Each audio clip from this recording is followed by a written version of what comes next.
हे guys, good morning, good afternoon, good evening. तो कैसे हैं आप लोग? आई होप आप सब अच्छे होंगे। मैं भी एकदम अच्छा हूँ। आपको इस लेक्चर में, इस वीडियो में मैं आने वाले अटेम्प्ट मई 22 के बारे में बताने वाला हूँ। स्पेशली एडवांस अकाउंट्स में आने वाले मई अटेम्प्ट में क्या क्या टॉपिक्स इंपॉर्टेंट होने वाले हैं, मैं पूरा एबीसी एनालिसिस अभी आपको बताने वाला हूँ। एबीसी एनालिसिस का मतलब होता है ए कैटेगरी टॉपिक्स जो बहुत ही जबरदस्त इंपॉर्टेंट होते हैं, जिनमें से आने के चांसेस सबसे ज्यादा रहते हैं, जो छोड़ के नहीं जाने चाहिए, जो एग्जामिनेशन लायक टॉपिक होते हैं। बी कैटेगरी टॉपिक्स जो आ भी सकते हैं, नहीं भी आ सकते हैं, और सी कैटेगरी टॉपिक्स जो अगर टाइम नहीं मिले तो हम छोड़ सकते हैं। मेरा ये पूरा लेक्चर जरूर देखिएगा और जरूर सबके साथ शेयर करिएगा। इस पूरे वीडियो में मैं आपको एडवांस अकाउंट्स का एबीसी एनालिसिस करके बताऊंगा। मई 22 अटेम्प्ट आपको कैसे प्लान करना है, एडवांस अकाउंट्स आपको कैसे रिवाइज करना है, एडवांस अकाउंट्स की आपको पूरी स्ट्रेटजी मैं आपको इस वीडियो में बताने वाला हूं। अब ध्यान से देखिए, अगर आप देखेंगे प्रॉपरली तो सबसे पहले आपको जो कलरिंग दिख रहा है वो किस तरीके से है। और कलरिंग देखने से भी पहले मैंने ये जो शीट बनाया है, मैंने मई 18 से लेकर, मतलब जब से सीए इंटर लॉन्च हुआ है तब से लेकर दिसंबर 21 अटेम्प्ट तक मैंने सारे पेपर्स को कंसीडर किया है टॉपिक वाइज, कि हर पेपर में कौन कौन से टॉपिक में से कितने कितने मार्क्स के क्वेश्चन पूछे गए। स्टार्टिंग में जो आपको येलो स्ट्रिप दिख रहा है वो पूरे अकाउंटिंग स्टैंडर्ड है। उसके बाद कलर चेंज हो गया, बायबैक का आ गया, फिर कलर चेंज हो गया, इंटरनल रिकंस्ट्रक्शन अमालगमेशन हो गया, फिर कलर चेंज हो गया। मतलब कलर वाइज चैप्टर्स हैं, कलर वाइज टॉपिक्स हैं। फिर यहां पर सेपरेट कलरिंग दी गई है। ए कैटेगरी टॉपिक्स को ये मरून कलर दिया गया है, मरून है, रेड टाइप का है, जो भी हो देख लेना। मेरे को थोड़ा सा कलर ब्लाइंडनेस है, प्लीज मजे मत लेना मेरे।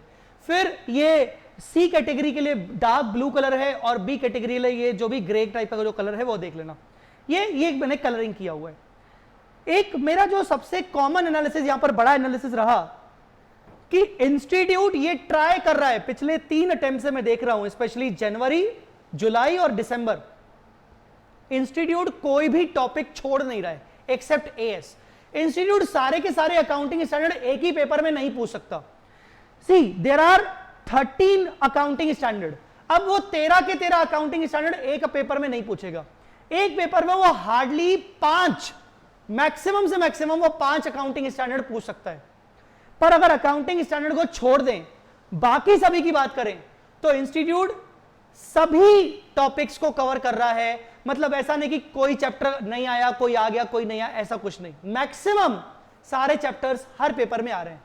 सो ये बहुत ही मुश्किल था सी कैटेगरी को डिफाइन करना, क्योंकि सी कैटेगरी का मतलब होता है जो कि बहुत ही ज्यादा इररिलेवेंट कैटेगरी हो, या बहुत ही कम पूछी जाती है, बहुत इंपॉर्टेंट बिल्कुल भी नहीं है, बच्चा चाहे तो छोड़ सकता है। अब मैं आपको एक चीज बता दूं, जो बच्चे एडवांस अकाउंट्स में 80 प्लस प्लान कर रहे हैं या जो रैंक प्लान कर रहे हैं, बेटे उनके लिए कोई एबीसी कैटेगरी नहीं है, उनके लिए सारा सिलेबस ए कैटेगरी है, ठीक है ना।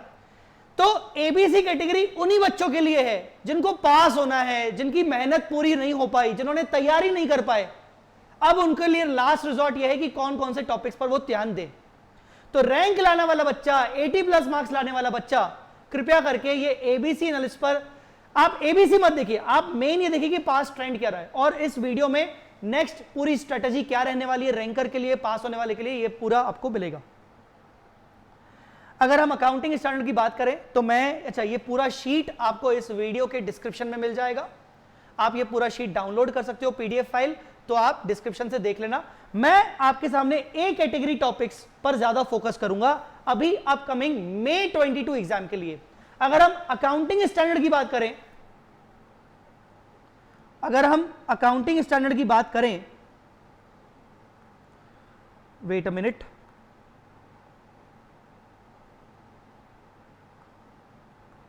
हाँ, अगर हम अकाउंटिंग स्टैंडर्ड की बात करें तो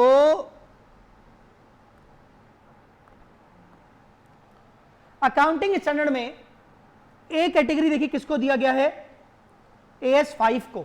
AS5 को मैंने ए कैटेगरी दिया है, ठीक है। फिर मैंने ए कैटेगरी दिया है AS17 को, ठीक है। फिर मैंने ए कैटेगरी दिया है AS22 को, और फिर मैंने ए कैटेगरी दिया है इस बार AS29 को। आप बोलोगे सर पढ़ाते वक्त तो आप हमेशा बोलते हो AS19 भी इंपॉर्टेंट है, AS20 भी इंपॉर्टेंट है, बिल्कुल है ना, पर मेरे को ये 4 टॉपिक ए कैटेगरी में लगे जो कि आ सकते हैं। इसमें थ्योरी प्रैक्टिकल का कॉम्बिनेशन है, AS5 में से थ्योरी, 17 में से प्रैक्टिकल थ्योरी दोनों, और AS22 में से प्रैक्टिकल, AS29 में से भी प्रैक्टिकल थ्योरी दोनों। बाकी आपको समझ में आएगा बी कैटेगरी टॉपिक्स कौन कौन से हैं। AS19 और AS20 तो सदाबहार टॉपिक है, हमेशा करके जाने वाले टॉपिक है, ठीक है ना। सी कैटेगरी टॉपिक मैंने इसमें कम दिया है, जैसे AS4 दिया है और AS24 दिया है। AS24 एज सच आज तक बहुत कम पूछा गया है, बहुत कम पूछा गया है, ठीक है ना। चलिए फिर अगर हम बात करें बायबैक की, मैं बायबैक के बारे में आपको बताना चाहूंगा। सरप्राइज, बायबैक ने बहुत ज्यादा आपको सरप्राइज करेगा। बायबैक के चैप्टर को जब हम सुनते हैं तो ऐसा फील आता है कि अरे बायबैक ठीक है ना, बहुत इजी है, कितने मार्क्स का आएगा, 5-10 मार्क्स का। भाई साहब आप ध्यान से देखिए, लास्ट के कुछ अटेम्प्ट दिसंबर 2021 अटेम्प्ट में बायबैक से 20 मार्क्स का क्वेश्चन पूछे, 20 मार्क्स के ओवरऑल वेटेज कवर हुआ था, 10-10 मार्क्स के 2 क्वेश्चन पूछे गए थे। जुलाई में 15 और 5 अगेन 20 मार्क्स, जनवरी में 10 मार्क्स, यहां पर कम था, फिर 15 मार्क्स, फिर 10 मार्क्स। अगर आप ऑन एन एवरेज देखें तो 15 मार्क्स का बायबैक पूछा जा रहा है। कहां से? कोर बायबैक के टॉपिक में से बायबैक के क्वेश्चन, या फिर डिफरेंशियल राइट्स। डिफरेंशियल राइट्स आप समझ सकते होंगे, डिफरेंशियल राइट्स के जो टॉपिक्स होते हैं जहां पर इक्विटी शेयर होल्डर्स और प्रेफरेंशियल होल्डर्स के डिफरेंशियल राइट्स निकालने पड़ते हैं। तो डिफरेंशियल राइट्स पे भी क्वेश्चन लगातार 4 अटेम्प्ट से आ रहा है, तो इसको कंटिन्यू करना, पूछा जाएगा। Buyback is a very easy topic, और बायबैक से अगर 15 मार्क्स का क्वेश्चन आया या 2 क्वेश्चन आए तो आपकी चांदी ही चांदी है, एग्जम्पशन लाना तय है। तो बायबैक जैसे टॉपिक को बिल्कुल मत छोड़ना, उसमें मैंने ए कैटेगरी ही दिया है। बायबैक के बाद अब हमारे पास 2 टॉपिक और हैं, इंटरनल रिकंस्ट्रक्शन और अमेलगमेशन। आमतौर पर या तो इंटरनल रिकंस्ट्रक्शन पूछा जाता है या तो अमेलगमेशन। अगर आप पास्ट ट्रेंड देखेंगे तो इंटरनल रिकंस्ट्रक्शन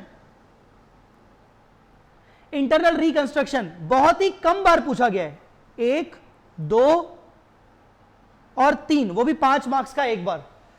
मतलब पुराने 8 साल में, मतलब 8 अटेम्प्ट में, 4 सालों में आपसे इंटरनल रिकंस्ट्रक्शन सिर्फ 3 बार पूछा गया है, जबकि हमेशा जनरली अमेलगमेशन ही पूछा जाता है 20 मार्क्स का।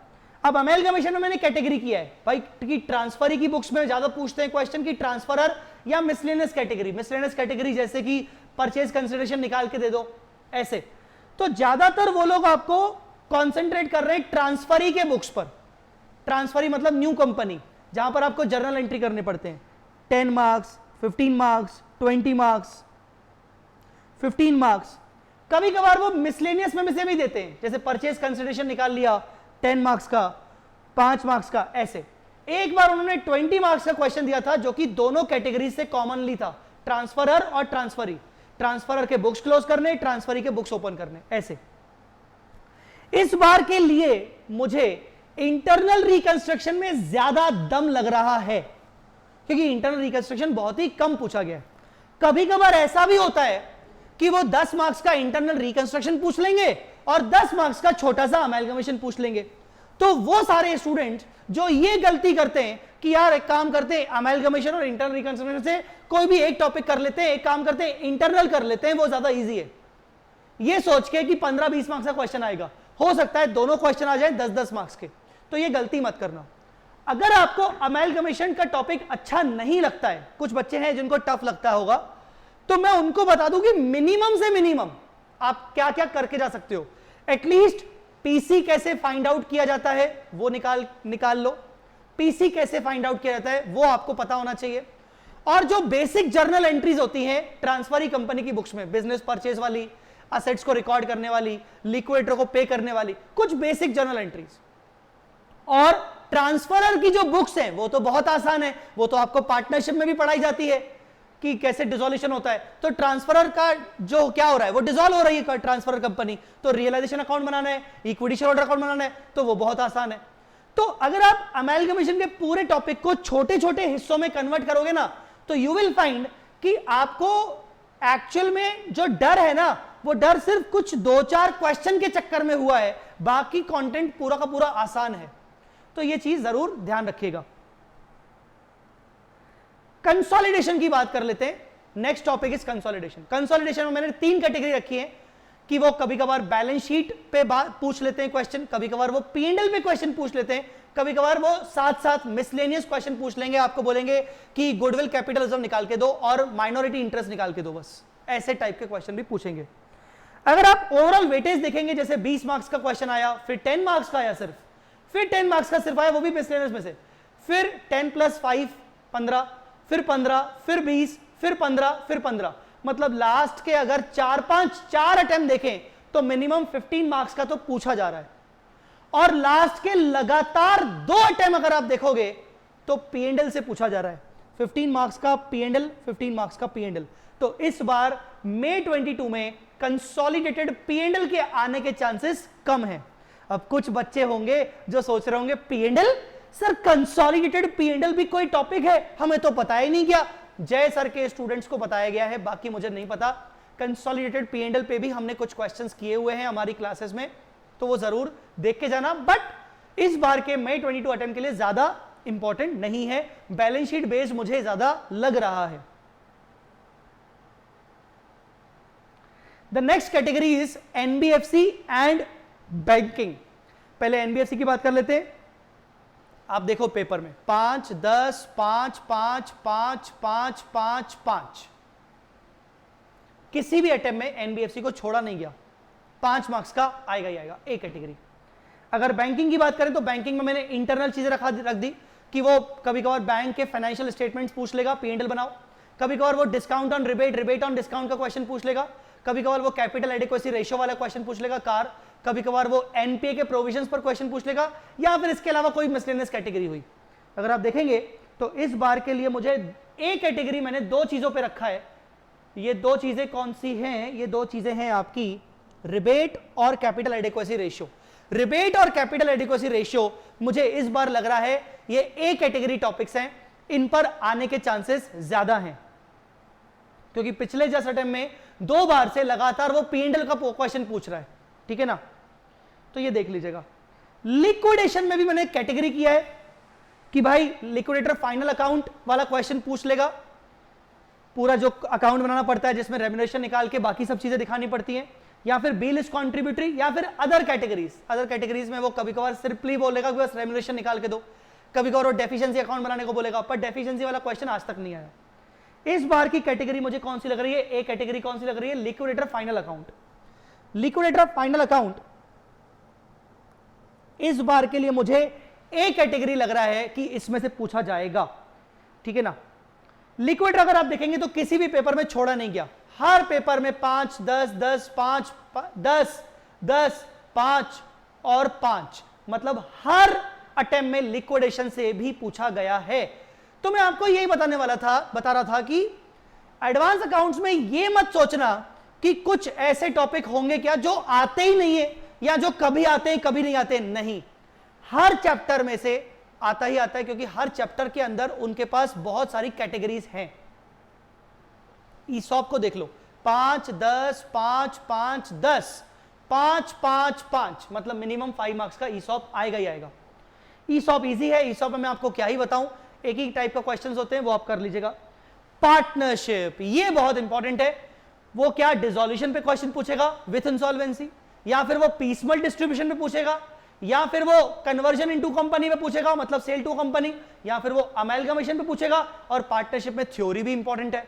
अगर मैं थ्योरी की बात करूं तो 5, फिर एक अटेम्प्ट छोड़ के 5, फिर अगले अटेम्प्ट में 5, फिर 5, फिर एक अटेम्प्ट छोड़ के 2 अटेम्प्ट छोड़ के फिर से 5, मतलब थ्योरी आ रही है। पार्टनरशिप में से थ्योरी आ रही है 5 मार्क्स की। LLP पे पूछ लिया, गार्नर वर्सेस मोरे रूल पूछ लिया, पीसमल डिस्ट्रीब्यूशन पे पूछ लिया, कुछ भी। इस बार की मुझे कैटेगरी जो लग रही है स्टार्टिंग की 2, ए कैटेगरी, और लास्ट की थ्योरी कैटेगरी तो है ही है ए। स्टार्टिंग की 2 मतलब डिसॉल्यूशन विथ इंसॉल्वेंसी या फिर पीसमल डिस्ट्रीब्यूशन। क्यों ऐसा? क्योंकि पिछले लगातार 2 अटेम्प्ट से वो लोग या तो अमेलगमेशन ऑफ फॉर्म्स पे क्वेश्चन पूछ रहे हैं या तो सेल टू अ कंपनी पे पूछ रहे हैं। तो इस बार की मुझे कैटेगरी डिसोल्यूशन विद इंसॉल्वेंसी या फिर पीसमेल डिस्ट्रीब्यूशन ज्यादा चांसेस लग रहे हैं, ठीक है ना। डिसोल्यूशन के सबसे ज्यादा चांसेस लग रहे हैं, उनके क्वेश्चन छोड़ना मत। Last but not the least, schedule 3 और मिसलेनियस। कभी कभार वो शेड्यूल 3 में से आपसे क्वेश्चन पूछ लेगा। शेड्यूल 3 आप सभी बच्चे जानते हैं जो मुझसे पढ़ चुके हैं, मैं अपनी क्लासेस में शेड्यूल 3 भी रेगुलर कोर्स में शेड्यूल 3 भी लेता हूं, करवाता हूं। भले वो ग्रुप 1 का टॉपिक है पर मैं करवाता हूं। जैसे करंट एसेट करंट लायबिलिटी की डेफिनेशन पूछ लेगा। शेड्यूल 3 में वो कुछ भी पूछ सकता है। प्रेजेंटेशन बैलेंस शीट में से उठा के आपसे कोई छोटा सा क्वेश्चन पूछ लेगा, P&L से प्रेजेंटेशन उठा के पूछ लेगा। कभी कभार वो शेड्यूल 3 से ना पूछ के वो मिसलेनियस कुछ भी जनरल कैटेगरी का क्वेश्चन आपको अकाउंट्स का दे देगा। आप ये नहीं कह सकते कि यार ये आउट ऑफ सिलेबस है। तो ऐसा हुआ है, आप देखोगे 5 5 5 फिर बस। तो ओवरऑल अगर देखेंगे तो this was the ABC analysis जो कि May 22 अटेम्प्ट के लिए आपको बताया गया है। अब एक इंपॉर्टेंट बात,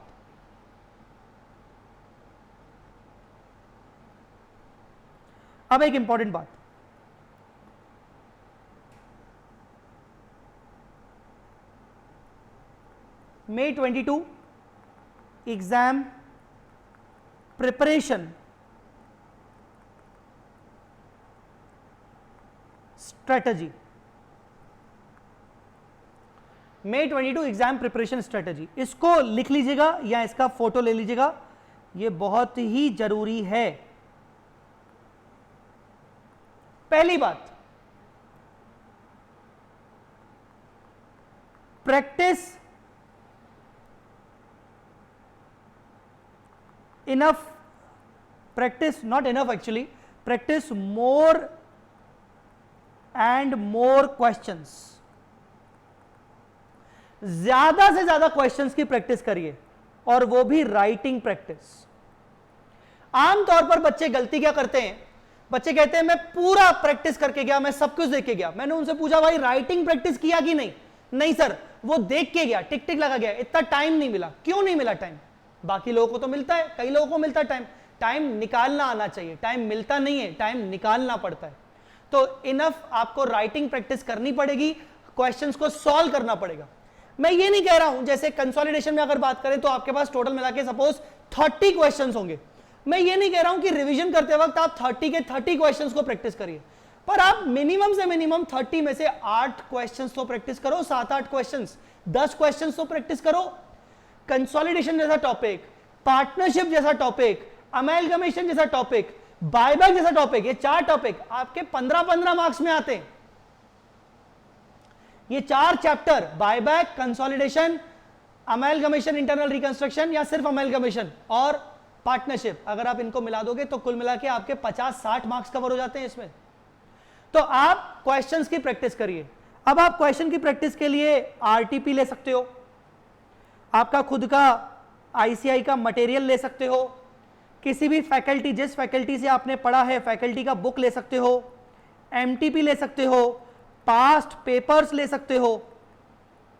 मैं आपको एक अच्छी बात बता दूं, आरटीपी, एमटीपी और पास्ट पेपर्स, अगर आपको ये तीनों एक साथ एक जगह पर प्रिंटिंग फॉर्म में चाहिए, कलर्ड फॉर्म में चाहिए, तो आप मेरा क्वेश्चन बैंक परचेज कर लो। अभी वैसे भी ऑफर चल रहा है, मैं अभी आपको ऑफर इस वीडियो के सबसे लास्ट में दिखाऊंगा क्या ऑफर चल रहा है। आप क्वेश्चन बैंक ले लो, आपको सारे के सारे एक ही जगह पे मिल जाएंगे प्रैक्टिस करने के लिए। तो आपको राइटिंग प्रैक्टिस बहुत ज्यादा करनी पड़ेगी। दूसरा, मॉक टेस्ट। मॉक टेस्ट नहीं दिया तो क्या किया? सिंपल सा कॉन्सेप्ट है। अगर अच्छे मार्क्स से पास होना चाहते हो, ग्रुप 2 में अच्छा कवर करना चाहते हो, आप लोग ये समझिए कि ग्रुप 2 में एडवांस अकाउंटेंसी एक इकलौता सब्जेक्ट है जो आपका 100% प्रैक्टिकल है, और प्रैक्टिकल सब्जेक्ट आपको ज्यादा मार्क्स दिलवाता है। एफएमई को आपका प्रैक्टिकल है, बट उसमें इको पार्ट तो थोड़ा सा थ्योरी है। यूं कह सकते हैं कि 70% प्रैक्टिकल होगा ओवरऑल सब्जेक्ट और 30% आपका थ्योरी होगा एफएमई को। बाकी ऑडिट और ईआईएसएसएम आपका थ्योरी है। रियल लाइफ में प्रैक्टिकल है no doubt, but marks point of view से आपका एडवांस अकाउंट्स प्रैक्टिकल है, and believe me advance accounts में अगर आपने टारगेट किया 80 मार्क्स ना, आपका पूरा ग्रुप आपको वो निकलवा के देगा। तो mock test is must, mock test is must. जितने भी मेरे स्टूडेंट्स हैं जो मई 22 में बैठने वाले हैं एग्जाम में, उनको मेरी तरफ से मॉक टेस्ट पेपर्स फ्री दिए गए थे, आपको याद होगा। अगर आपने अभी तक यूटिलाइज नहीं किया है तो मॉक टेस्ट खरीदना मत, आपको हमारी तरफ से टेस्ट पेपर्स प्रोवाइड किए गए थे। टेस्ट हम आपको आपके सॉल्यूशन चेक करके देंगे, आपको टेस्ट देना है। सर आपको हमें टेस्ट नहीं मिले, आप अपना मेल आईडी चेक करिएगा, आपको मेल के अंदर आपको टेस्ट आया होगा वी स्मार्ट एग्जाम प्रेप से, ये जरूर चेक करिएगा, स्पैम में भी चेक करिएगा। तो आपको मॉक टेस्ट देना ही देना है, हर सब्जेक्ट में मिनिमम एक बार आपको देना है, 2 बार दो तो ज्यादा अच्छा है। या ऐसा कर लो, एक बार आप पोर्शन वाइज टेस्ट दे दो और बाकी आप एक बार 100% मार्क्स का टेस्ट दे दो, 100% सिलेबस का। ये दोनों चीजें आपकी मस्ट होनी चाहिए। अब ये दोनों के अलावा ये दोनों चीजें आपके किस टाइम पे होनी चाहिए? मॉक टेस्ट आप दे सकते हो अप्रैल के टाइम पर या मार्च के लास्ट वीक में, मार्च लास्ट वीक। ऐसा मैं क्यों कह रहा हूं? जब मॉक टेस्ट दोगे ना, तो मॉक टेस्ट के बाद आपको रियलाइज होगा कि गलतियां कहां कहां हुई हैं। हो सकता है आप डिमोटिवेट हो जाओ। मुझे तो अपने टाइम पे डर लगता था मॉक टेस्ट देने से कि यार डिमोटिवेट हो जाऊंगा, रहने दो यार, डायरेक्ट पेपर में चला जाऊंगा। पर वो गलत स्ट्रेटजी है, मैं फेल हो चुका हूं इसलिए। तो आप मार्च लास्ट वीक या अप्रैल फर्स्ट वीक में मॉक टेस्ट दीजिए, ताकि आपको अपनी गलतियों पे सुधार करने का समय हो। लास्ट में मॉक टेस्ट दोगे तो क्या ही मतलब है। तो ये दोनों चीजों पर आपको बहुत ज्यादा ध्यान देना पड़ेगा। सर रिवीजन कैसे प्लान करें, समझ नहीं आ रहा, कहां से शुरू करें, कैसे शुरू करें? एक काम करो, रिवीजन प्लान करना है, जिस टॉपिक को मैंने ए कैटेगरी डाला है, आप पहले वहां से शुरू करो। पहले ए कैटेगरी को स्टार्ट करो, फिर बी कैटेगरी, फिर सी कैटेगरी। सर अगर ऐसे ना करना हो तो मान लो फिर क्या करें? फिर मैं आपको बोलूंगा कि ऐसे केस में आप इस वीडियो के डिस्क्रिप्शन में जरूर जाइएगा, मैंने एक लेक्चर वाइज शेड्यूल दिया हुआ है। मैं जिस तरीके से लेक्चर्स लेता हूं अपनी क्लासेस में, मैं चाहूंगा कि आप उस तरीके से ही रिवीजन प्लान करें। जो चैप्टर मैंने पहले बार पढ़ाया आप वो चैप्टर लीजिए, फिर उसके बाद जो चैप्टर मैंने लिया आप वैसा चैप्टर लीजिए। आप लेक्चर वाइज शेड्यूल को फॉलो करें, मतलब lecture wise schedule in the sense कि आप उस रिवीजन, अगर आपको एक सीक्वेंस चाहिए, आप वो सीक्वेंस मेरे इस लेक्चर वाइज शेड्यूल से देखकर ले सकते हो। रिवीजन ऐसे प्लान कर सकते हो। सर एडवांस अकाउंट्स के लिए रिवीजन कितनी बार करें? अब ये डिपेंड करता है कि आप ये वीडियो किस टाइम पर देख रहे हो, ये डिपेंड करता है कि आपका एडवांस अकाउंट्स अभी तक खत्म हुआ है कि नहीं। रिवीजन वन टाइम भी सफिशिएंट है, और रिवीजन 2 टाइम्स भी हो जाए तो बेस्ट है। अगर 2 बार हो जाए तो बेस्ट है, 1 बार भी होता है तो सफिशिएंट है। अगर आप सिर्फ एक ही बार रिवीजन करते हो, डिपेंड करता है ना कि आपका कोर्स कब कंप्लीट हुआ, अगर आप सिर्फ एक ही बार रिवीजन करते हो तो आप एडवांस अकाउंट्स को मिनिमम 12 डेज देंगे। अगर आपका सिंगल ग्रुप बचा है, पर अगर आपका सिंगल ग्रुप नहीं बचा है, बोथ ग्रुप आप प्लान कर रहे हो, तो आप 12 डेज ना देके आप 8 to 9 डेज तो देंगे ही देंगे रिवीजन के लिए।